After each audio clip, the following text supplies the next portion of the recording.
Aviators. Welcome to JPLAviation, where leadership and aviation take off.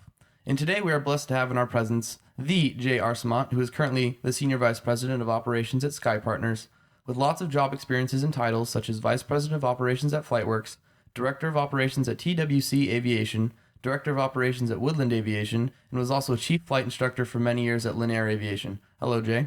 Hi. Thanks for joining me today. Yeah, you're very welcome. So, to be fair, what I've named off is just scratching the surface of who you are and what you really do. If you don't mind telling everyone else what I haven't listed that you would add to your resume and your experiences, including like any pre-jobs. Okay, sure.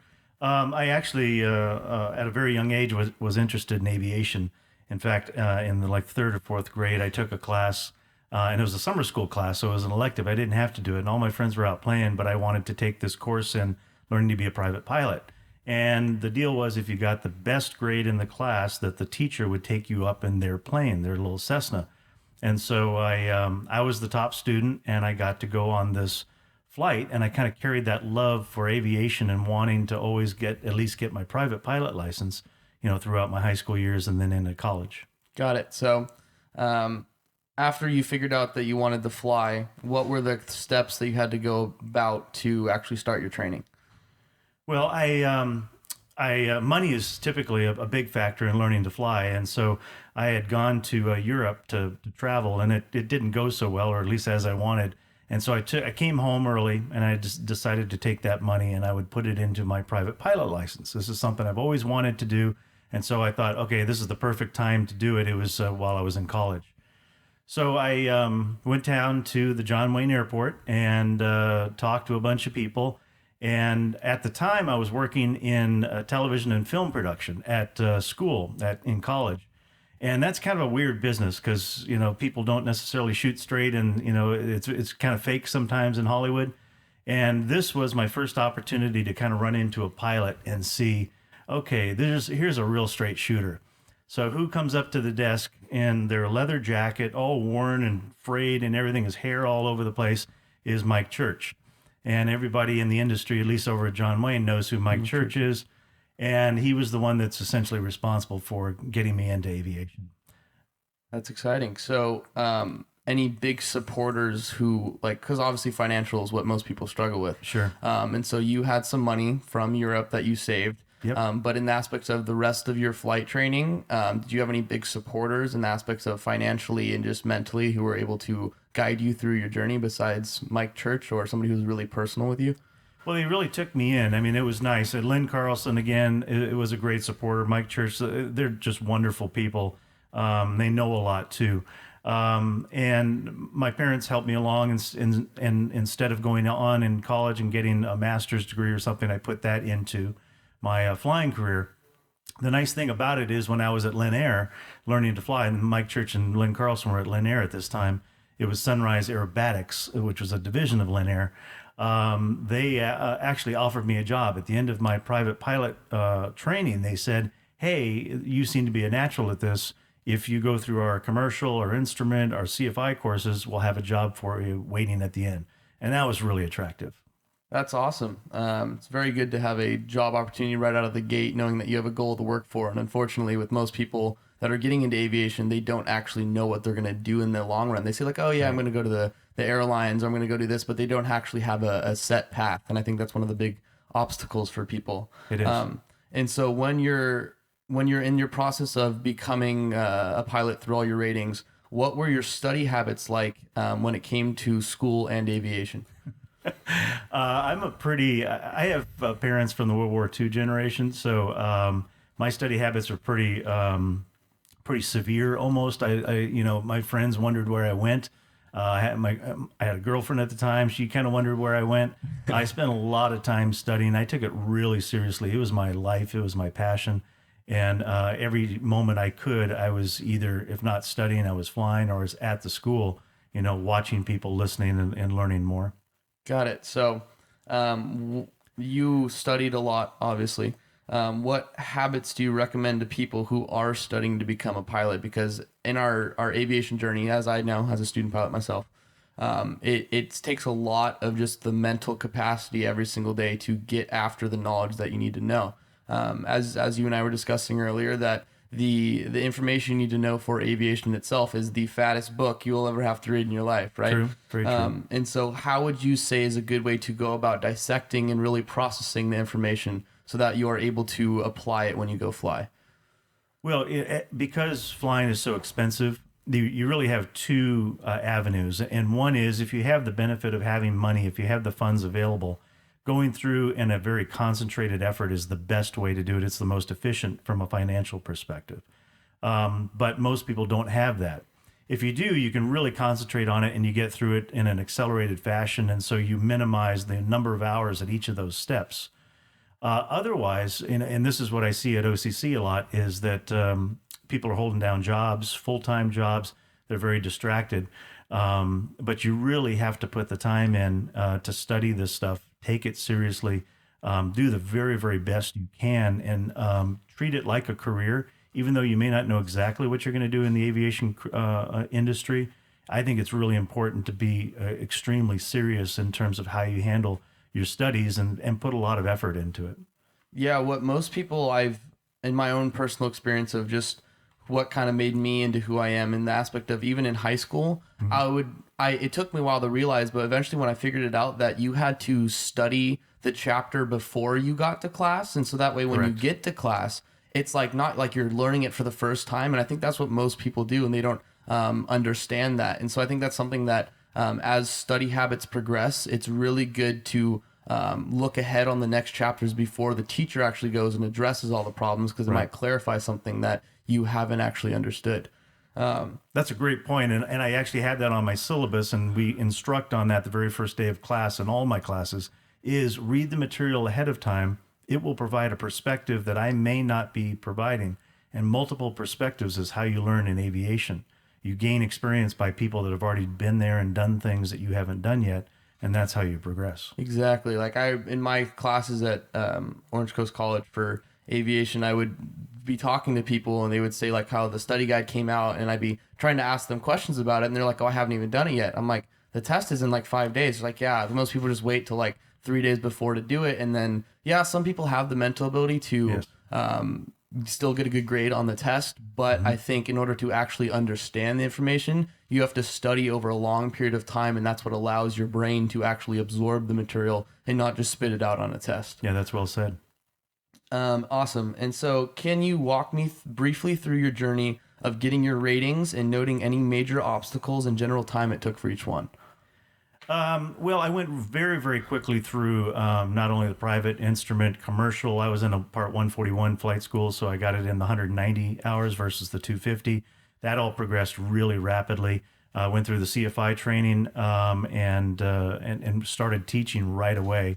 I was really young. In fact, the owner of the school, Gary Lackey, kept asking me, "Can you grow a mustache?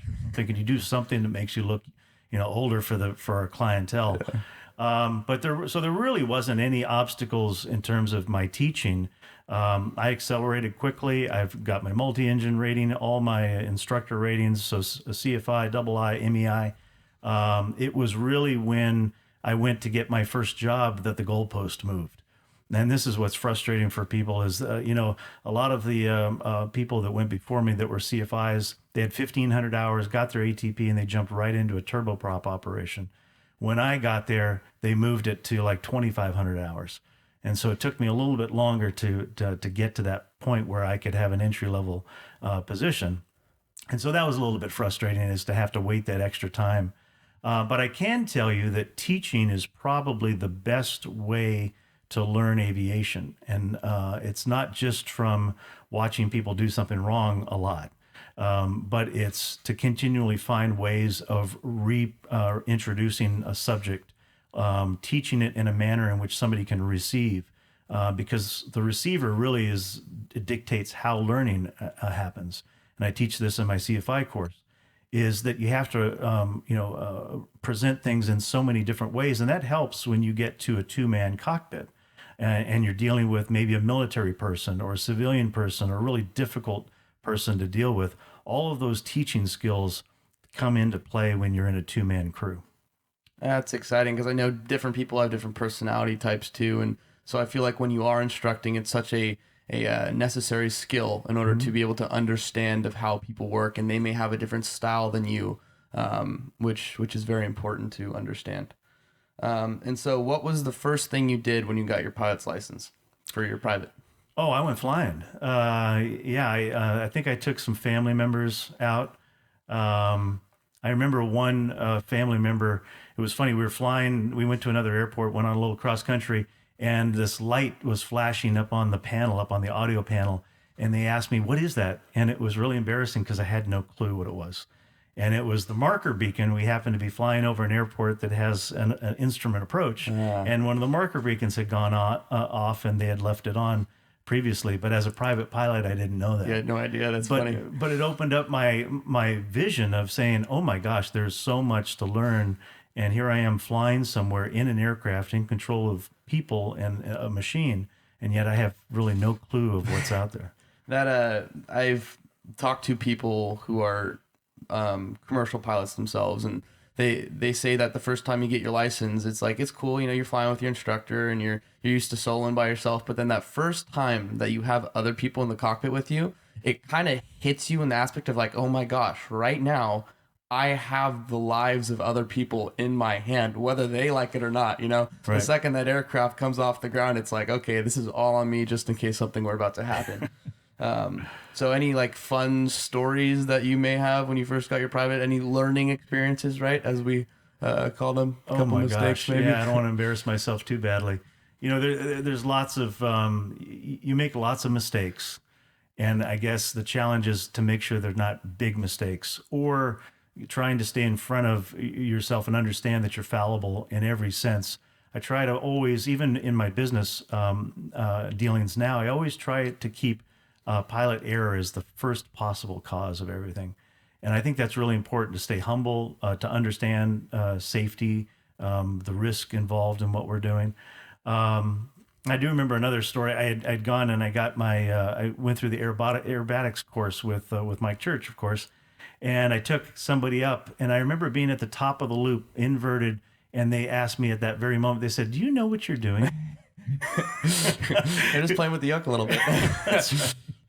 So, and I did. I mean, we were in a loop and they were just disoriented, but it's always a challenge to keep that in front of you, to know that you're probably on the front line of making a mistake. Got it. So was there any actual emergency type situations that you have been in personally that you had the experience to learn from, or in anything in that regards? Yeah, there's a couple of airline events that kind of got my attention. But it's funny that I went through 2,500 hours of teaching in small single engine and multi-engine aircraft, piston aircraft, and I never had an engine failure, never had an emergency, never had a situation where I had to make an emergency landing. And yet after I went through all of that, worked for the airlines, and I was actually commuting to work up in Van Nuys for several years in a row, I had 2 engine failures, and both of them at night. The first one was, I was always I wanted to just have a direct line and go from Van Nuys back to John Wayne. I was commuting in a small Cessna, and I was at 1,800 feet at night, and the engine completely failed. I mean, it lost the cylinder. And luckily at 1,800 feet, the glide ratio doesn't give you a lot of options. I happened to be close enough to Fullerton to be able to glide in the opposite direction and land on the easterly runway. But they had to stop traffic, and get everybody out of the way to allow me to land the opposite direction. So that was number one. That got my attention.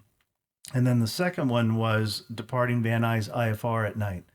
And I had just climbed up to the minimum en route altitude. I was just joining the airway and had gone through the clouds. So I was up above the clouds. And again, here it comes. It's like, choo, choo, choo, choo, choo. And I thought, oh my goodness. And so turned around to where I knew Van Nuys was, and there's this beautiful hole through the clouds that where I saw the airport. Declared the emergency, turned back, and got in with partial power that time. But both of those events, kind of really made me feel like I was really lucky when I was teaching, because there's plenty of opportunity for something to go wrong. Oh yeah, most people don't understand how your training actually kicks in when those emergency situations happen. Because like even for me as a student pilot, you listen to these people having these emergency situations, and you don't actually understand that it literally becomes life or death in that moment. You know, you make one mistake and next thing you know, you're plowed into the ground. Right. And so that's why it's so important as we train, as we get better. The good pilot is always trying to expand their knowledge and become the best they can be. And so if we are doing that, so when the emergency situations kick in, we can automatically just recognize those skills that we have learned through our training in order to get ourselves out of the situation. You're absolutely right. I mean, we talk about that in the instrument class, right? Is being a robot, is to have those instinctual habits so that when something does happen or you need them, they're right there for you, and you're on autopilot, internal autopilot. 100%.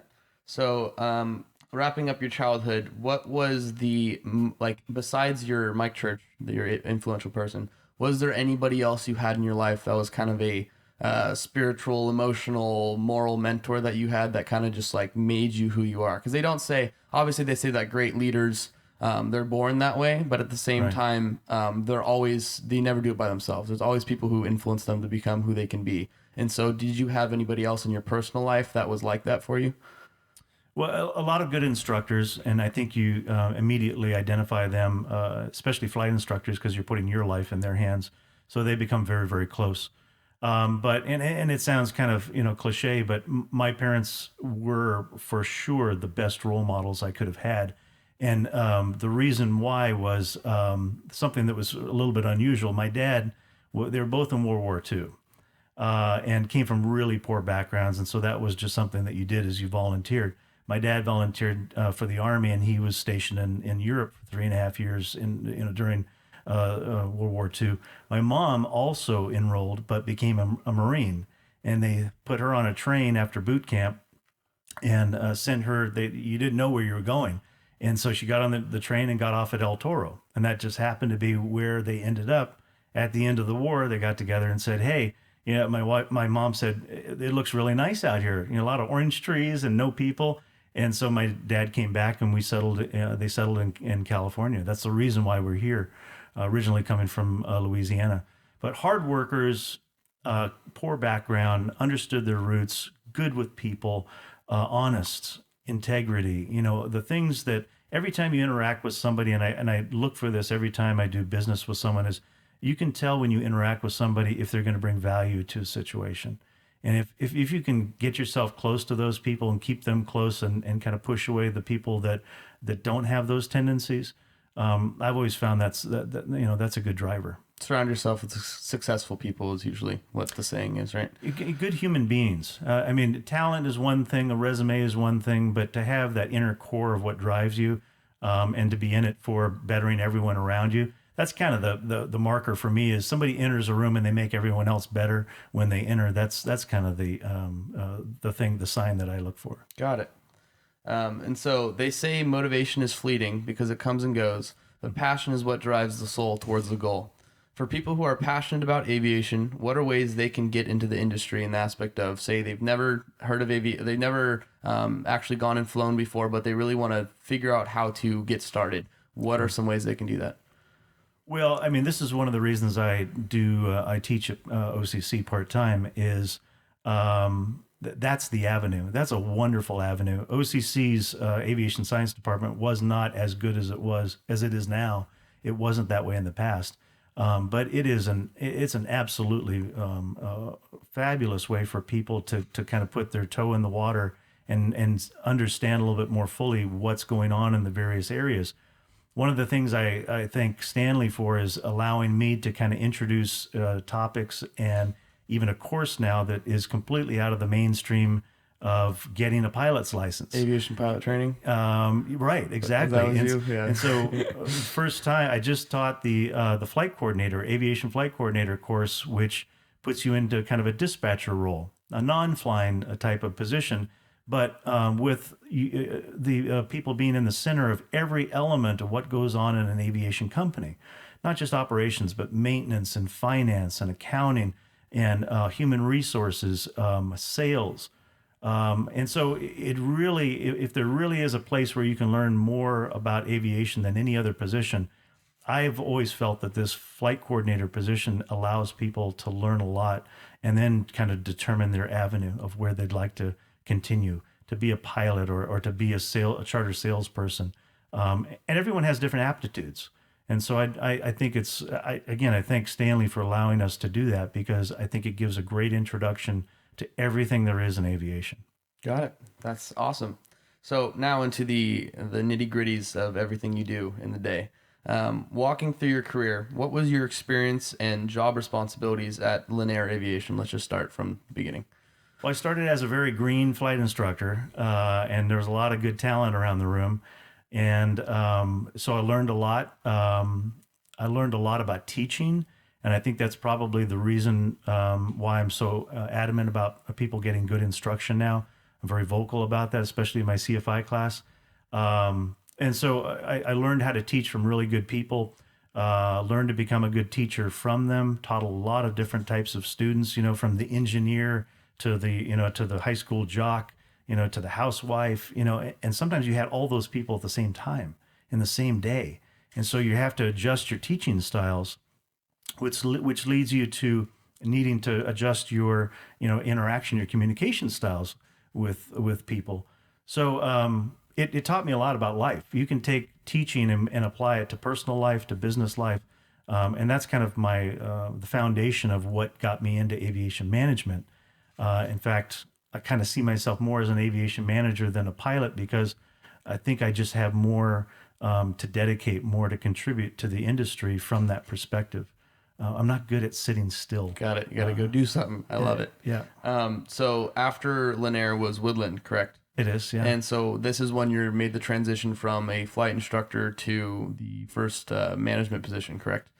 Right. First management position. In between that time, of course, I had several flying jobs. And so I flew for a number of 135 and 121 carriers, local carriers, regional carriers. Was a captain at 25. So I really scared people at that point, because I was way too young to be a captain. People would look at me and go, "Oh no, is there another aircraft?" Woodland Aviation was, again, an opportunity to take everything I had learned. And because I was hired as actually the flight department manager, and that was a non-flying, non-operational position, I was supposed to run that department from a financial perspective, accounting perspective. I made the budget, I fired people, I created whatever the output of that department, our flight department, was. And it was a big company. We had 7 different departments, and so flight department was just one of those. I did take on the director of operations role because it made sense for me to do that, because I had the knowledge and experience and could fill that role while still serving in the other capacities. But it allowed me, that was my first management job of a fleet of about 25 airplanes. And that taught me what I would need to move on to those next positions and really be a good aviation manager at a higher level. And so how long were you at Woodland? 3 years, almost to the day. 3 years, got it. Yeah. And then so you moved on to TWC Aviation after that, correct? Correct, yeah. TWC was based in Burbank at the time. We had 12 aircraft when I started as director of operations, and we saw a lot of growth, a lot of development. My maturing kind of paralleled what was happening with the company as we matured. And we grew to about 30, 35 airplanes that moved over to Van Nuys. I helped design the facility that's over at Van Nuys to this day. It looks like a big blue Lego building over on the north side. That was something I helped design, especially the inside, the operations center, which is still, I think, probably one of the best operations centers in the country from a design perspective. I don't want to, but I think it's very functional. I still enjoy walking in that building. And that was an amazing experience, because one day I was sitting in my office and the president walked in and he sat down at my desk and he said, "Hey, Jay, just what I just did." And I said, "Oh no, please." And he said, "I just bought or just acquired ACM Aviation." So we went from 35 airplanes to 75 airplanes overnight. And I was tasked with the 12-month assignment of how to get the two merged, 2 different FSDOs, 2 different FAA offices, 2 different fleets, a duplication of every position in both companies, and somehow to put those 2 together. And we talk about a learning curve, but a wonderful opportunity that was, I learned more in those 12 months than I probably had, in years before that. And so the amount of probably failures that you did have throughout there, right? Because everybody doesn't, no, you're not going to be perfect in that giant merge, right? Right. What did you learn specifically as you were trying to blend those two companies? Because you can't just like obviously swap the logo and everything's good, like Right. what was your process of going about that? Well, the first day I walked into the ACM building, it was pretty imposing because the entire staff was facing us. And so the executive team was kind of introduced from TWC, and here's your team members from ACM. And of course, they didn't see us like that. They saw us as the devil. And so there was a process of listening to a lot of employees and understanding what was really going on within those walls, gaining some trust. And that's probably one of the key components of letting them see that you truly are trying to do what is best for the company, and actions and your words all align in that effort. And then to build up work groups into all the various areas of pieces that had to come together to merge the two companies, empower the people that were going to do the work, find the experts, let them do the work, find the people that truly have the knowledge base and experience, and don't let your ego drive, even though you're trying to lead the company, and let them work in these independent groups and bring the solutions to you, and then have that discussion. And that's how we did it. That's how we built the company into a cohesive unit. And we actually made the 12-month deadline. We were 2 weeks early. Got it. So that's a very big process that I'm sure you handled very well, obviously. And so after that was FlightWorks, correct? So Yes. after TWC turned into FlightWorks. And Yes. so what was the process of transitioning to that, and where did that lead you afterwards? So there weren't a lot of things at this point that I hadn't done. And I think I had all the numbers covered, 61, 91, 141, 142, all the regulations. And so when you say I worked- regulations, for the people who don't know, Right. what are those numbers that you're naming? So 61, 91, private pilot stuff, instrument rating, commercial, you start getting into 135, a little bit of commercial operations, airlines, 121. I'd worked under 121, 141 in the flight school world, 142 in the simulator world. I'd kind of hit them all. And that's great knowledge, great opportunities that I felt very blessed to have at that stage. The one thing I hadn't had and this company offered was government operations. And they were doing some very interesting things overseas in Afghanistan. And I thought, I've spent my entire career so far kind of driving rich people around. It sure would be nice to pay back our military and to do something that actually was and literally was saving lives and helping our military people that were trying to protect the Afghani people. And so that's what we did. It was an amazing operation. I can't give you too many details, Yeah. but had an opportunity to go to Bagram and to be on the base and to watch some of the stuff that was going on. Just an unbelievable effort. And so we were delivering goods to military that were in these remote areas in a very unusual way. I mean, you can Google it and find the video of what we used to do. But it was just an opportunity for me to, first of all, feel like I was giving back a little bit, and secondly, to do something that I hadn't done before and work with the government, and not just the FAA, but from a Department of Transportation and the military perspective. And that, I can tell you, is much more restrictive than the FAA will ever be. Again, another great experience. Yeah, so it's like your own way of kind of serving, but not serving at the same time, Yeah. You didn't get the badges for it, but you definitely helped out, so I really appreciate that. So on to FlightWorks. After FlightWorks, you went on to Sky Partners, which is where you are currently. And what is your current everyday life like? And can you walk us through an average day of what you do and responsibilities that you have at Sky Partners? Absolutely. So this took a while. Again, sometimes pilots, it takes a few errors before we kind of figure out what's going on. Mm-hmm. This took several years for me to kind of observe. But again, look at things that you may not want to accept and take them as a learning opportunity to make you better and to maybe steer you in a different direction. And then I did this starting at Woodland Aviation, large fleet, 25 aircraft. TWC, growing from 12 to 35 and essentially 70, 75 airplanes, big fleet. FlightWorks, 35 airplanes, big fleet. All of this kind of taught me that I'm managing a very large group of not just equipment, but all of the bodies, human beings that surround these aircraft. And so in some cases, hundreds of pilots, I'm supposed to be their boss. I'm supposed to have a relationship with these people. More importantly, I'm supposed to deliver a product to my clients. I mean, these are heads of state. These are the top entertainment names you've heard in your life. People that really deserve and expect a really high level of service.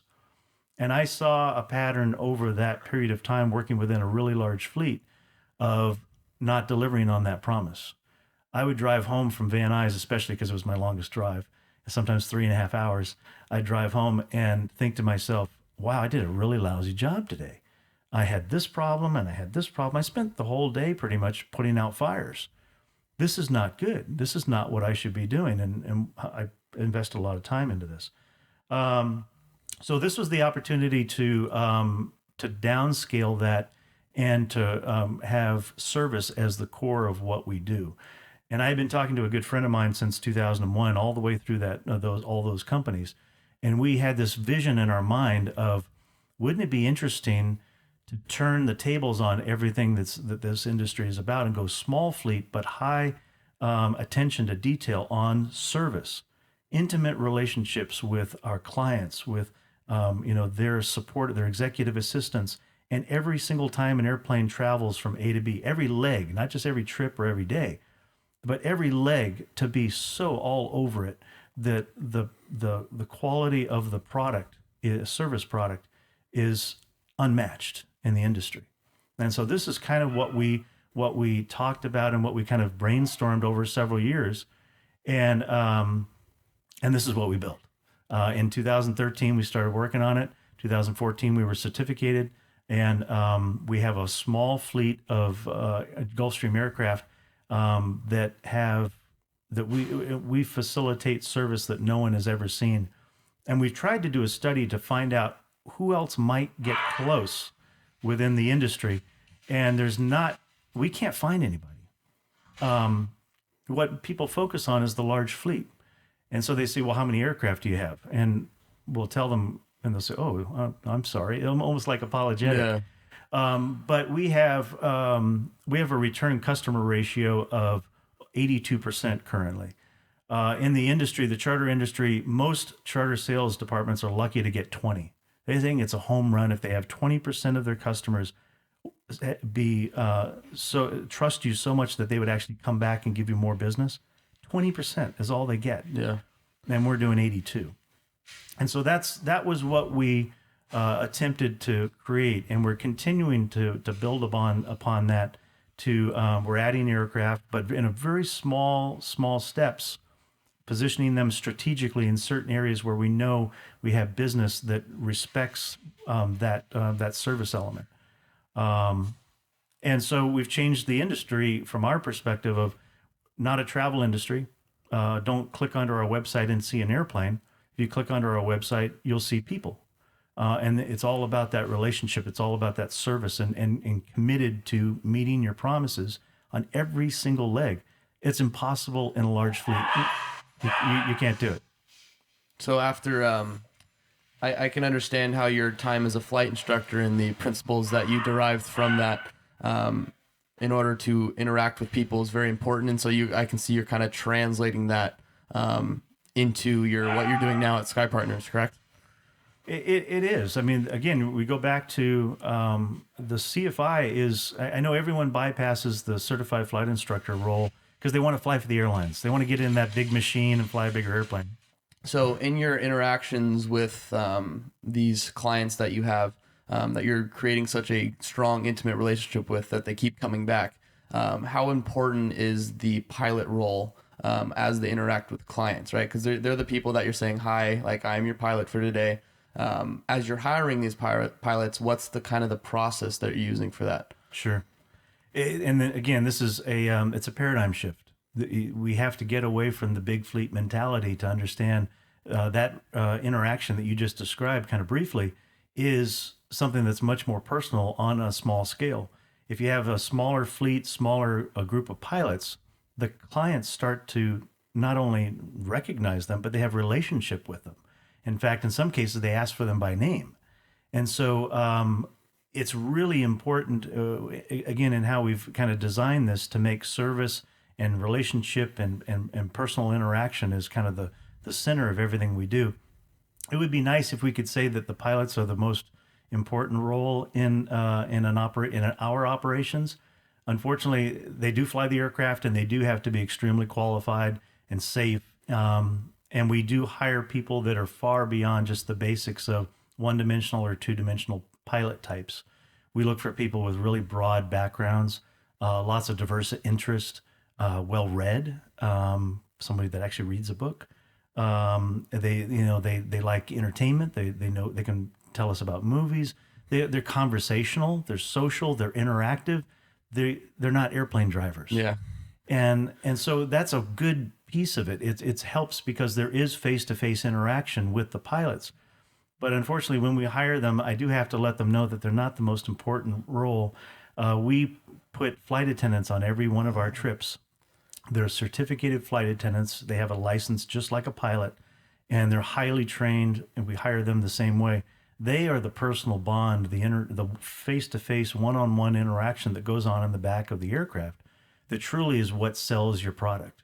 And our product is personal interaction. So pilots are very important, but flight attendants are equally, or in some cases, once the flight is started, more important. Got it. So I actually didn't know that. So I think a lot of charter companies, the smaller ones, don't actually have the flight attendants on them. They kind of just use the pilots, and the pilots are kind of the go-between. But Correct. I can totally see how when you do have kind of that personal connection with the flight attendant who's able to interact with the customers throughout the flight and make them feel kind of at home in the plane, people want to go back to their home. So exactly if the flight attendant can create that atmosphere, it's just like, oh, hey, that was a pleasant experience. And so they'd always come back to that. So it's what you have to look for in the industry, especially charter, because we all have the same product. They're these beautiful white tube-shaped aircraft, corporate jets that essentially provide the same service over and over. You go into each one, they're gorgeous.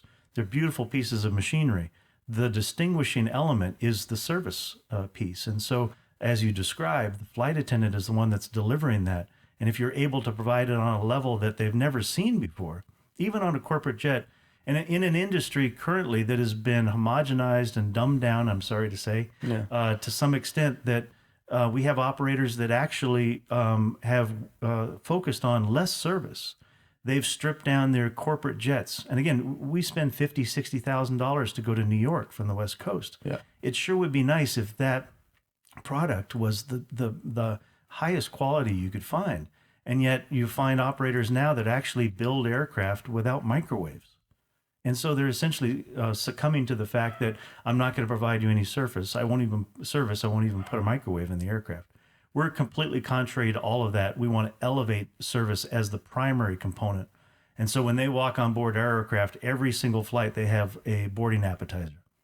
And so in my flight coordinator class, which is not about making boarding appetizers, we try to introduce this understanding of what elevated service looks like.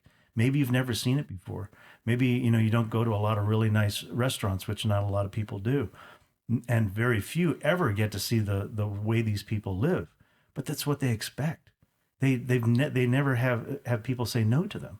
And so you have to define that, know what it looks like, and then be able to deliver it. Yeah, I agree. In my personal experience growing up, it's like going to the fancy restaurant or fancy hotel, and then you go in the bathroom, and there's like the guy in the bathroom that helps you out, and you're just like, I remember being a young kid, and I was like, what do I do with this person who's dressed in a suit and tie at this fancy bathroom, right? But it's the same concept of it's the person there, it's the person that makes it intimate, Sure. And so that's why like the nice hotels and stuff, they put the people in there, even though they're in the bathroom, it's still making every part of their experience that much better, right? Which I really love.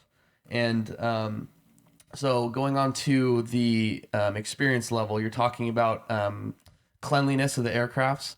How often do your aircrafts get cleaned and like detailed? Is there like a certain program you guys have for that, or Well, see, there's if you're going to define service, you can't confine it to certain areas of your operation. You have to say, I'm dedicated to this. And so maintenance becomes a part of that service element. Your clients are going to expect a certain presentation of the interior, the exterior of the aircraft. That's a maintenance function. Mechanics don't necessarily wash and wax, and do the bright work and things like that. But they certainly coordinate those efforts. They do fix things on board. They go through and open up all the tray tables, look at all the seats, make sure everything's functional. We have 5 mechanics for a very small fleet of aircraft. That's unheard of. That's a lot. And so care and feeding of an aircraft is as important as every one of those other things. So that's absolutely correct. Got it. Sweet. So the choice of aircraft that you're using at Sky Partners right now, Right. What is that aircraft? It's an interesting choice. And if I were to just say the name of the aircraft to a pilot, the pilot would immediately have a reaction, whether it be emotional or technical or whatever. We use Gulfstream G200 aircraft.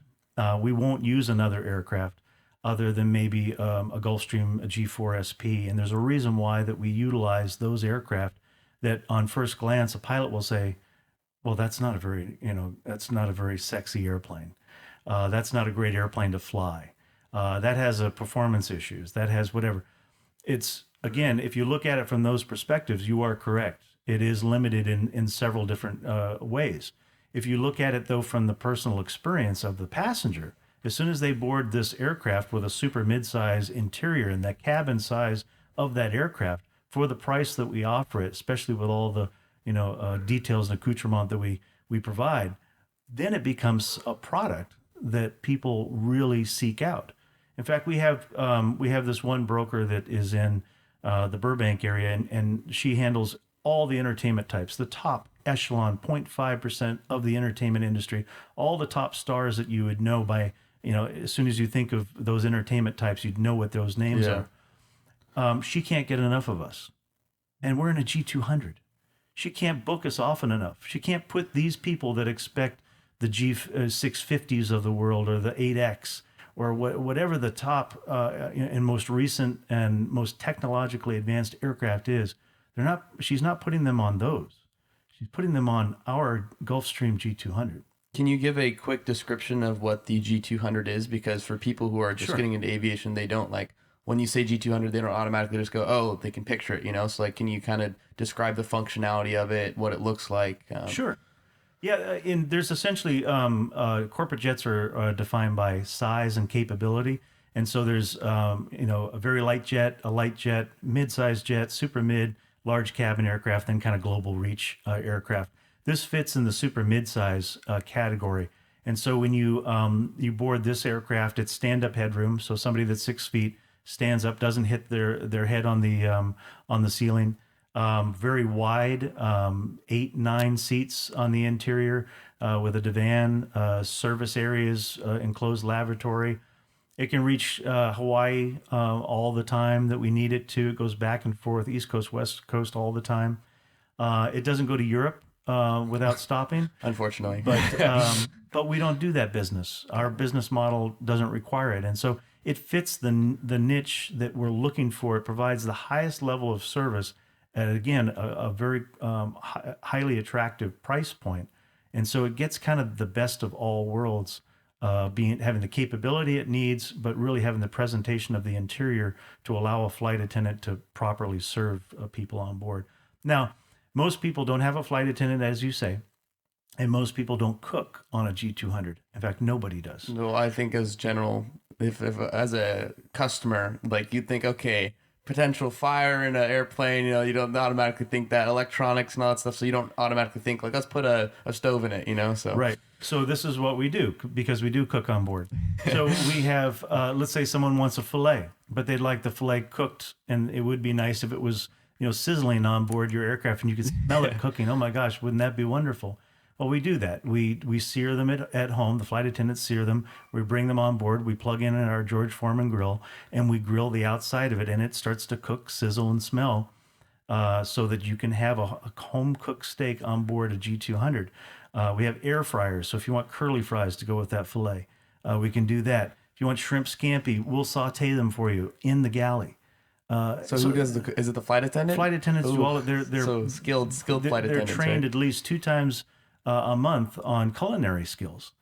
So it's again, it depends on what you find important and to what level you want to take that. And so we've done all of that within the confines of a G200. Got it. So it's some pretty special flight attendants you got because they're not only great cooks, but they also have the social skills. And which is very good to have because most people, if they get really specialized at one thing or they're super smart, they tend to not have the ability to connect with other people. And Right. so having that flight attendant that is able to have all those skill sets, I can understand is why that makes it such a big deal. Because I can imagine personally, like you're sitting in a private jet, like, oh yeah, I just got my nice filleted steak coming out, like you're smelling it and stuff. I can definitely understand how that makes it a better experience. So Right. I appreciate that. And so now we're kind of moving on to the whole leadership aspect. Looking at your resume, you've had many positions of leadership. What in your life has led you to become the leader you are today in the aspect of internally, like motivation wise? Is it, you said it's because of your parents, but is there anything else you can attribute it to in that aspect? Absolutely. I had a choice at one time to either I had a job at American Airlines and I could see myself. I knew back then it was the 727 based in Newark, which doesn't sound very attractive, but it does lead you to the first officer position based in Chicago, which then leads you to Los Angeles and all this. And I kind of I came to a crossroads at that point, and I thought to myself, I really wanted to have a family. And I also saw that I wasn't real good in a cockpit for more than about 2.5 hours. I'd start pushing buttons, and see what does that circuit breaker do. Pretty light. Like, I'm not sure that's really my calling, but I did have all these other business interests, and I somehow envisioned that I wanted to work, in this other, much more difficult industry. I mean, sitting in a jet and flying along is pretty nice. So you've got your meals brought to you, and it's fun, ego driven. You get to wear the cool uniform and all that. But I didn't see that as feeding me for a lifetime. And I thought to myself, okay, at the end of my life, am I sitting there in the hospital room? Am I going to be thankful for my family or for flying that 777? And I just I couldn't see it at that point. So I made a decision. My family means everything to me. Everything I've done in my career has been not only driven for their purpose, but trying to, again, learn from the places you wouldn't expect lessons to come from. My kids, my wife, interacting with them, what works, what doesn't work. I wrote an article once for our flight department that was, I think, 10 lessons I learned from my kids. And I applied all of it to how running a flight department. And I guess that's kind of what drives me is that you learn leadership skills from interacting with those people that you value, that you keep close, that you want their guidance. They're loyal, they're honest, true. And I think that's what makes good leadership. You have to shed the ego, somehow peel that layer off, because as pilots, all of us are like that. I mean, I'll be the first one to say I am a type A personality through and through, but you have to set that aside and learn lessons as you go through, and then not only learn the lesson but do something with it to implement those things into making a company better or making your industry better. I'll throw an example out for you quickly. I don't know, I had a line at my office all the time of pilots who wanted to gripe. And Gripe meaning? Gripe, complain. Got it. And that's not uncommon with pilots, is they'd like to talk about things that make them frustrated. So they'd be at my office and they'd come in and they'd say this or that or the other. And they'd always say, Jay, I've got this trip tonight and I'm getting paid a salary, but what's the incentive for me to do this trip tonight? I could be at home, now I've got to go do this extra work. I should be paid for that. There should be an incentive. And I thought to myself most times, well, first of all, yeah, you're whining, which is typical. But secondly, I had to come back to it because it happens so often to understand that, they're right. They're right that there should be, if you put effort in, there should be a reward right behind it. Not from a greed perspective, but from a business relationship perspective of I work hard and therefore I get something directly related to that. And so that's something, again, we designed this company in a lot of different ways. This is one of the things we built, was a pay scale that is directly proportional to what you do. So if you fly a trip, you get paid for it. You fly another trip, you get paid for it. And it continues on and on and on. If they want to make a whole lot of money in the month, they can make a ton of money by flying a little bit more. And if they want some time off and they want to go on a European vacation, take a little time off. But make that flexibility, that control, and give it to the pilots, which they enjoy. And that built, it almost took away as the neutralizer, took away that difficulty in dealing, with pilots. And sometimes they're tough to lead. You throw the responsibility on them and say, hey, how much money you make is going to be determined on how hard you work. And for most people, some people rise to the challenge and some people don't. I know personally for me, when I've been around pilots and they come back from trips, they'll say I just want to go home, all this stuff. And for example, they complain, like my flight instructor, he'll be like, I got a trip coming up, whatever. And in my head, I'm just thinking like, okay, you are the definition of where I want to be in that aspect of like just moving my career along and forward, Right. And I think it comes from a lack of truly people gratefulness, I think, but it's not necessarily a lack of gratefulness. It's the aspect of they don't really understand what they're doing. Like you get to go fly a private jet. You're getting paid to do it. You've worked your butt off to go be where you are now, and you're complaining that you have to go do the thing that you're passionate about, and I believe that some people, when they start to lose their passion, they start to get all gripey and they complain. But I think when someone truly has a joy and love for what they're doing, it'll really show, and it comes down to their personality is also a big part of it. But yeah, that's kind of my perspective on how pilots should be, who are in the business. They should be more grateful for what they are. I have another fun story. So I know from the pilots, they told me that there'd be these business guys, right? And so they would go and pick up these business guys, and they'd be in the airport with all the big jets out in the line and stuff. And so they'd start walking towards the big jets, right?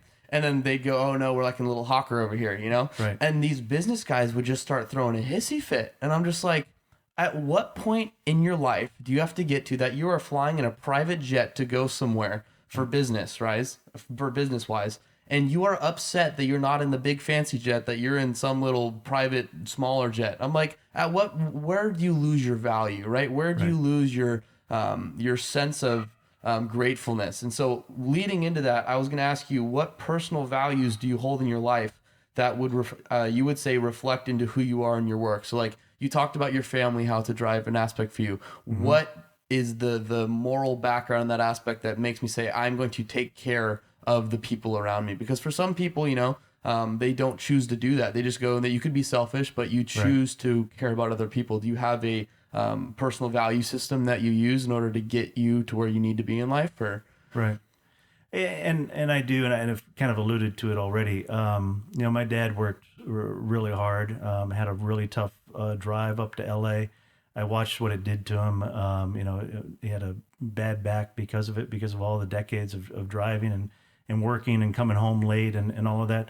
But that's inherent in people, and it's what you experience, from when you're growing up. I think I had the luxury of having those two people as my role models and telling me through their actions of, this is how you do things in life. You try hard, you do your very best, even though it's not maybe the best or what you want, but you do your very best you can. And ultimately you get things that you want by going through all of that stuff, but you have to achieve. And I don't think I don't want to bag on the on current folks and how they've grown up and all of that. But I think some of that is sometimes lost, that they don't have that role model, they don't have that perception, and there's some need for immediate gratification. But work is the reason why they call it work is that there's a process that you go through, to get to getting those things. And so I in our interview process, I always look for those key elements when we're hiring somebody, whether it's a pilot or somebody else. And you can see it. It's innate. It's built into their DNA, and it comes out in so many different ways. You want to talk about how to build a culture, is to surround yourself with so many employees that, like I said earlier, they're trying to better the people around them. It's not self-centered. It's always going outward, whether it's with their family or when they're at work or whatever. And so I guess I've tried to learn from people that did that in my career and try to emulate it at every time I possibly can. Got it. So what I'm kind of hearing in more of abstract aspect is that through responsibility, right? If you have a job and you got to go work, it gives you some sort of responsibility in your life.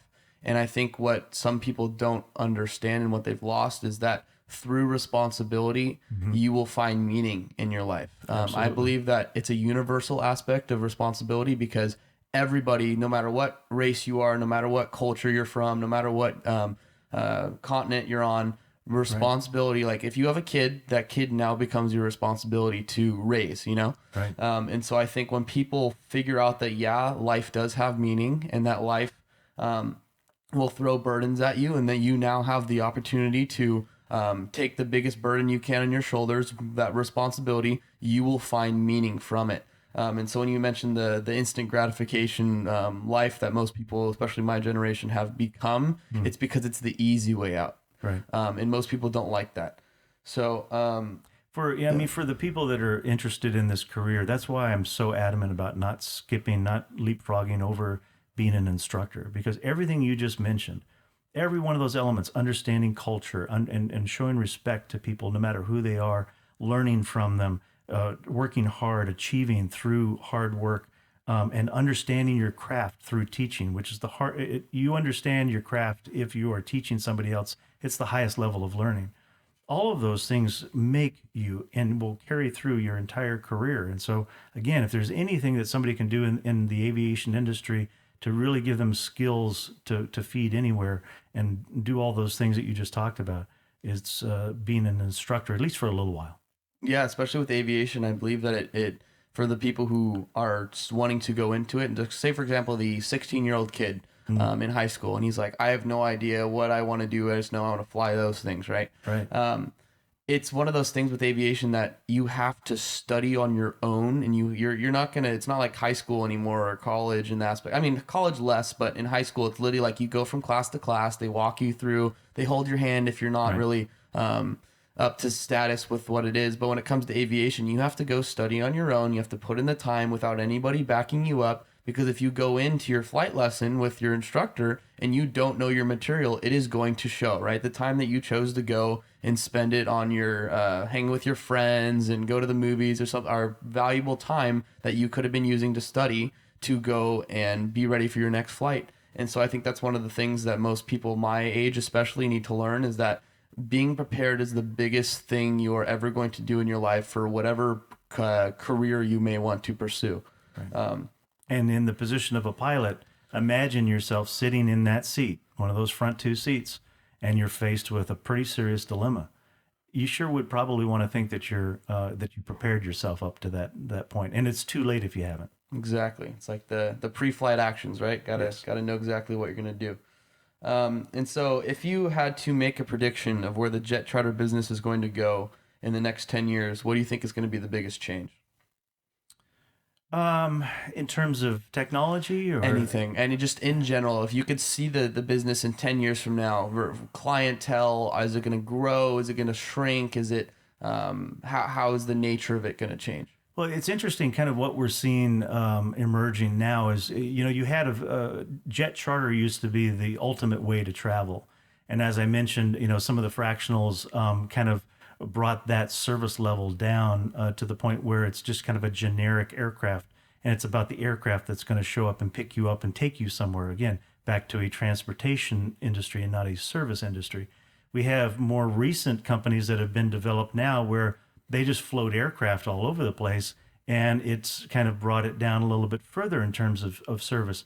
The newest industries we're seeing are apps that are, it's more about the app that you can instantly, again, this instant gratification, tap on something and have the idea of an aircraft show up at a location to pick you up.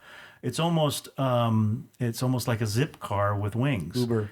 Yes. Uber for planes. Exactly. It is. And so But this is even brought down, the service elements are brought down even further now, is that you're sharing a space, a private space, private aviation, private jet. Now it's no longer even that. You're sharing seats with somebody else that has also used the app, and the aircraft comes and picks them up. So I would like, where I see it going is I think it's going to be more about the bigger fleets and less attention to detail, and more of this Uber scenario or Zipcar scenario, which does nothing but bolster our business. So I'm sad that the industry seems to be moving that direction, at least in the short term, but it does nothing but help us.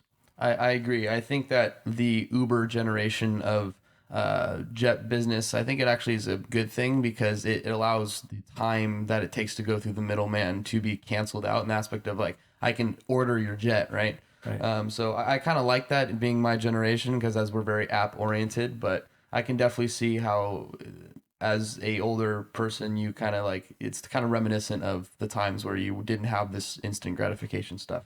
I'm just worried that the service is going to suffer in that, and that it's the focus becomes more about how you arrange for the aircraft to show up, and there's no conversation, whether it's electronic or verbal, to arrange what does the person really want. Let's understand very specifically what would really make them happy. Got it. And none of that is going to be found in an app. The only way that that's going to happen is an executive assistant who knows somebody intimately and knows how they travel and what their preferences are and what would really make them happy. This bottle of wine, he likes deviled eggs, but his wife doesn't like him to eat them. But let's put that on board. He gets 3 little deviled eggs, beautifully arranged, makes his day. That kind of stuff is what's going to be missing, not from a generational perspective, but simply I'm trying to focus on changing the industry by providing things that were there at the beginning. It's the little things. It's the same thing as in the aspect of an Uber.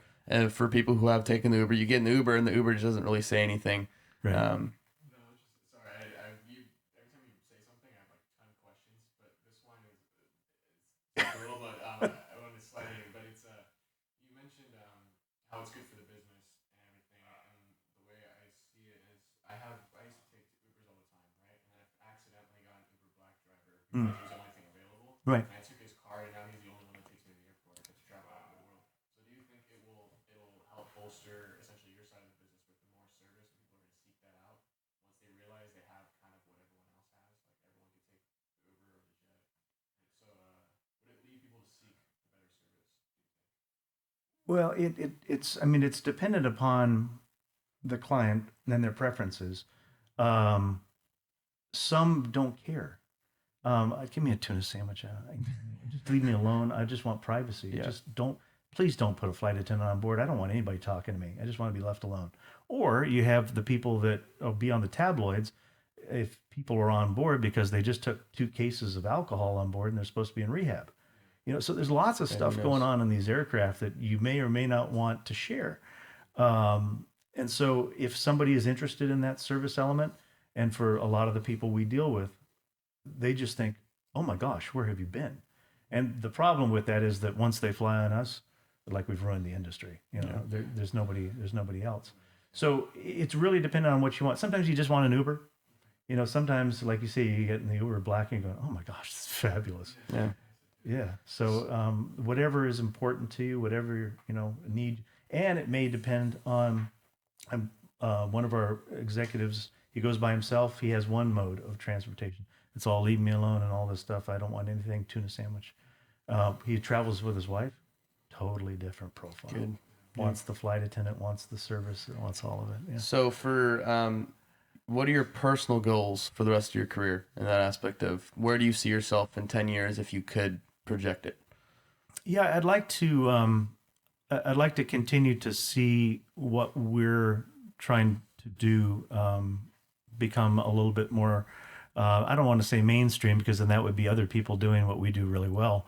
I would like to, our concept is to grow the business not in size of fleet, but to take, let's say, the concept of our single aircraft idea, and maybe it doesn't exist in Northern California where we currently are, or in Van Nuys where we're soon to be, but puts it in Dallas or puts it in the Boston area.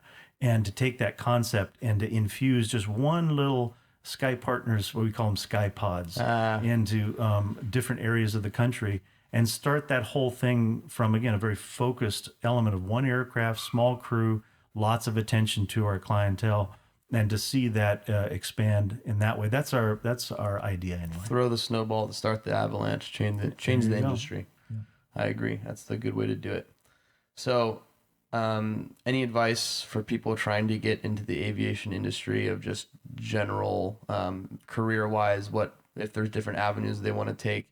Who should they talk to? Should they just go to their local flight school, or should they try to find somebody that's an actual pilot, or what references should people use? I think it would be interesting if they, most people are gravitated toward being a pilot. If you say aviation, everyone thinks pilot. There are lots of opportunities, and some of them very, very lucrative opportunities of not being a pilot. And so it would be nice if they had a cross section of being able to see that. So airlines are one thing. I think everyone understands the concept of an airline. They've been exposed to that.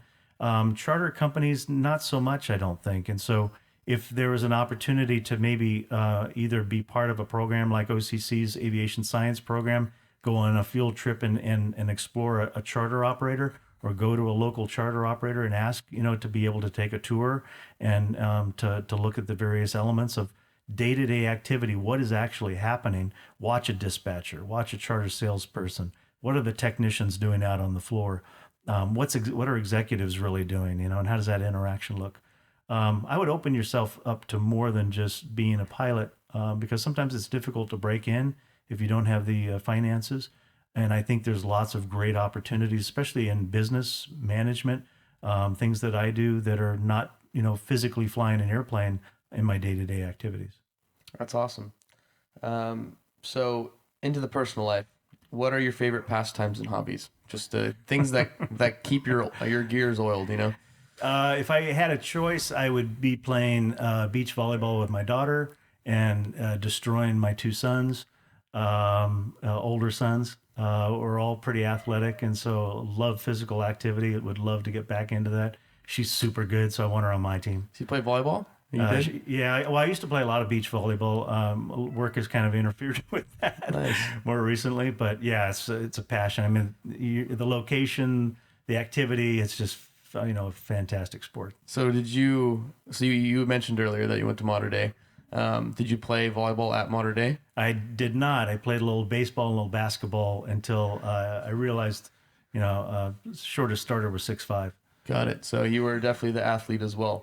I played volleyball in high school as well. Actually won a state championship. Oh my gosh. Yeah. Awesome. I was the outside, so awesome. on the team. So I understand where you come from in that aspect. And then on to a fun question. So there's been rumors in the industry that over time, people don't think pilots will have a job anymore because everything is going to be robotic. And what is your perspective on that? Is an aspect of, is it completely okay to automate everything? Is it possible? And if there is a need for a pilot to be in the cockpit at all times, why?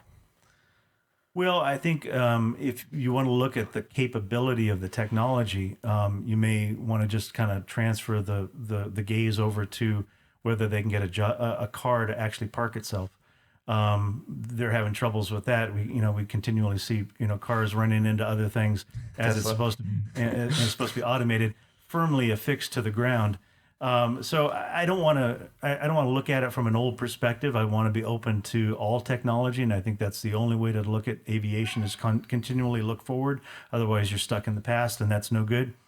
I think it's going to take a while.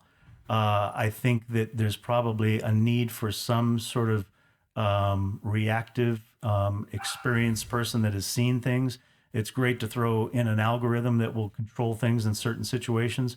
But there is certainly, I think, an advantage to have somebody that has been in a certain situation that doesn't match all of the elements that were programmed into the algorithm. It had one other component of data that maybe that formula didn't include, and the human being can process that. So having at least one element of human interaction, I think, to control the technology is probably a good thing for a while. I don't see it being the human being removed from the cockpit for a while. Although going that direction and advancing technology to create safety makes perfect sense to me. If we can't maintain this current level of safety or even advance it, then we need to hold back on just looking solely at technology. Unfortunately, that would mean a lot of pilots are without jobs if that eventually does get to the point of complete automation, except just one person in the cockpit. So it's very interesting to think about. It is. So thank you to Jay for joining me today, and JPL Aviation, where leadership and aviation take off.